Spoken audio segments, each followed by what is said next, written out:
नमस्कार। पलवल समाचार के लिए मैं हूं पलवल से लव कुमार धिंगड़ा।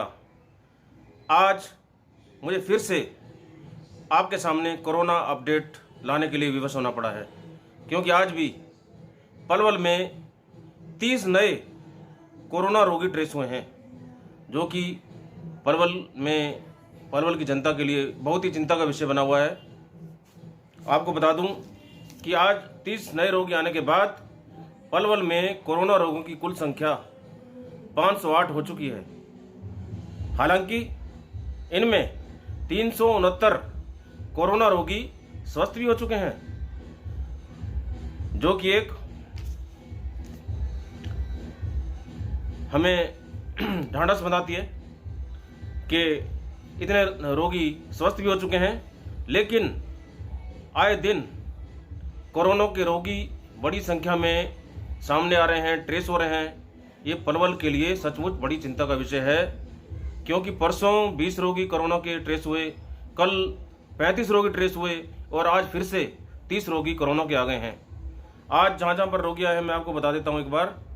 चांदट में एक, न्यू कॉलोनी पलवल में 2 रोगी, नाटोली गांव में 1 रोगी, राजीव नगर में 1, प्रकाश विहार कॉलोनी में 1, गांव देवली में 1, 22 मोहल्ला होटल 1, होटल शहर में 1, सैनिक कॉलोनी में 1, वार्ड नंबर 13 होटल में 1, गांव भंगूरी हतीन में 2, जवाहरनगर कैंप में 5 रोगी, गांव फिरोजपुर में 1, हाउसिंग बोर्ड कॉलोनी में 1, गांव रिंडका में 1, बांस मोहल्ला हतीन में 1 और इसके अलावा कैलाश नगर पलवल में 2, खाटू श्याम कॉलोनी में 1, गांव अलावलपुर में 2, रेलवे कॉलोनी में 1 और मोहन नगर में 1 रोगी आज ट्रेस हुआ है।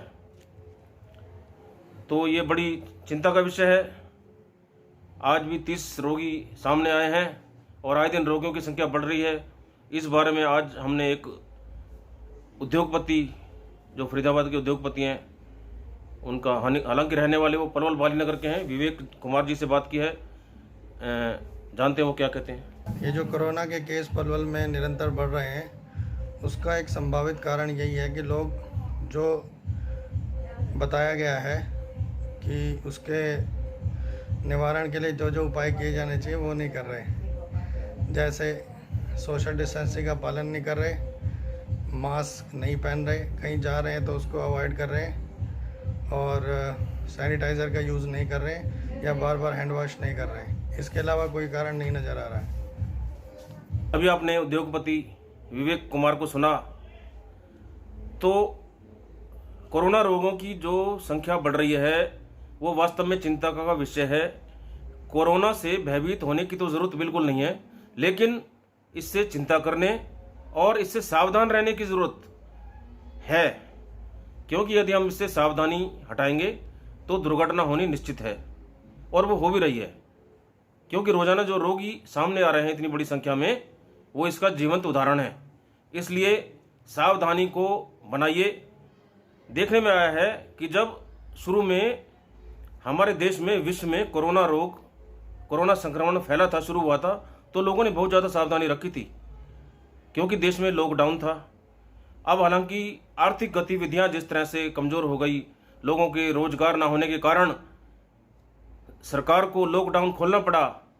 अनलॉक 1 हुआ, अनलॉक 2 भी हो गया, लेकिन उसके बावजूद कोरोना रोगों की संख्या में कोई घटोतरी नहीं हुई, बाकायदा बढ़ोतरी हो रही है। अनलॉक 2 तो हो गया, लेकिन इसका मतलब ये बिल्कुल नहीं है कि हम लोग इतने लापरवाह हो जाएं कि सोशल डिस्टेंस की पालना ना करें, बार बार अपने हाथों को ना धोएं। कोई भी सामान खरीदते हैं हम लोग रेहड़ी से या किसी दुकानदार से या किसी से कोई कुछ भी लेन देन करते हैं, तो अपने हाथों को वॉश करना उसके बाद ज़रूरी है। इससे पहले कि हम उन्हीं हाथों को अपने चेहरे पर, अपने मुंह पर, अपने नाक पर, अपने कान पर या आंखों पर स्पर्श करें, उससे पहले अपने हाथों को धोना ज़रूरी है। इसलिए अपने बार बार अपने हाथों को धोएं और अपने फेस पर मास्क लगा कर रखें कहीं भी आए जाएं, और दूरी बनाए रखें लोगों से ज़्यादा छुएं ना। 2 फुट की, 3 फुट की, 4 फुट की, जितना संभव हो अधिक से अधिक दूरी बनाए रखें। हालांकि हमारे प्रधानमंत्री जी नरेंद्र मोदी जी ने संदेश दिया है कि 2 गज की दूरी बहुत जरूरी, तो हमें भी उनके संदेश को मानना चाहिए, जो कि देश हित में है, सारी जनता के हित में है। आज के लिए बस इतना ही। बस हमारी यही इच्छा है कि आप स्वस्थ रहें और कोरोना से बचे रहें। नमस्कार, धन्यवाद।